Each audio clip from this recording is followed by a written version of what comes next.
Përshëndetje të nderuar ndjekës të mi, ja ku po ritakojmë sërish së bashku me mua Tirona Linin, këtë herë për të ndaluar në një dinamik që ka nisur që ditën e djeshme në fakt gjatë prajmit të fan klubit dhe është e vazhdueshme. Fillimisht njëherë duket si kur të dy gocat e bëjnë vetëm për vëmendje dhe vetëm për audiencë, por kërcënimet që ka nisur kundërdrejt njëra tjetrës duke postuar tashmë edhe mesazhe në rrjetet sociale të tyre nga ana e Edisës, duket që komplet kjo lufta virtuale është kthyer në personale dhe në këtë rast do të thënë personale mes Edisës dhe motrës së Mateos. Ditën e djeshme në fan club ishin të vazhdueshme goditjet që Edisa kishte kundërdrejt Brikenës. Në fakt që në ditën e parë kur Edisa është bërë pjesë e formatit Big Brother, ka qenë goditëse kundërdrejt Brikenës nëpërmjet akuzave që Edisa drejtonte që nuk beson në asnjë mënyrë në mënyrën se si Brikena i ka paraqitur gjërat e saj, që do me thënë duke përfshirë këtu edhe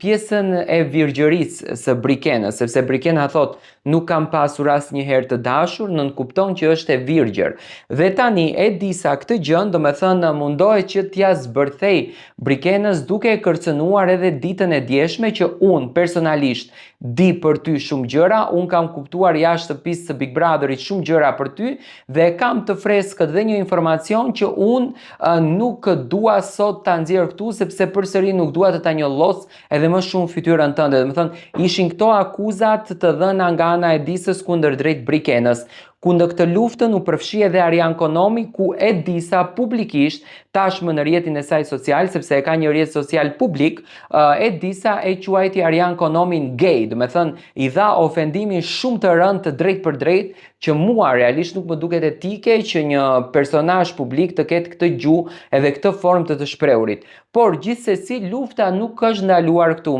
Casey Bori, motra e Mateos, ditën e djeshme ishte e ftuar në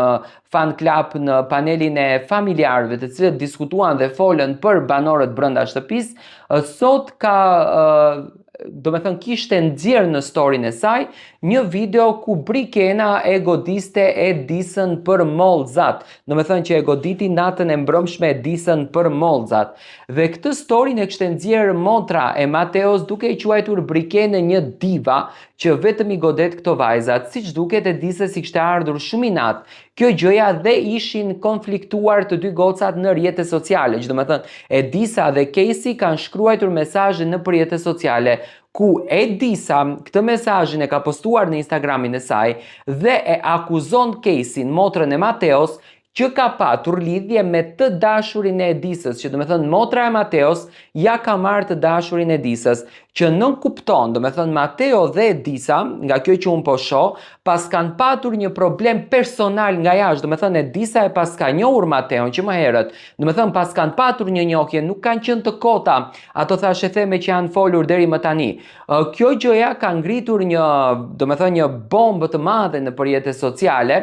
ku ka filluar shumë akuza kundërdrejt Edisës se si mundesh që të nxjerrësh një privatësi të tjetrës e cila nuk është as pak pjesë e një reality show. Do me thënë, siç duket, Edisa tashmë ka nisur duke akuzuar dhe duke kërcënuar në një farë mënyre edhe familjen e Mateos për formën se si ato flasin. Brikena çuditërisht nuk ka reaguar asnjë gjë, por siç duket lufta mes Casey-t edhe Edisës tashmë ka nisur dhe pyetja që po bëhet është kjo: a do të ketë një replik Mateo kundërdrejt Edisës në momentin që do del për akuzën të cilën Edisa e jep kundërdrejt Casey, që Casey ja pas ka marrë dikur të dashurin e Edisës? Si e komentoni ju këtë ngjarje?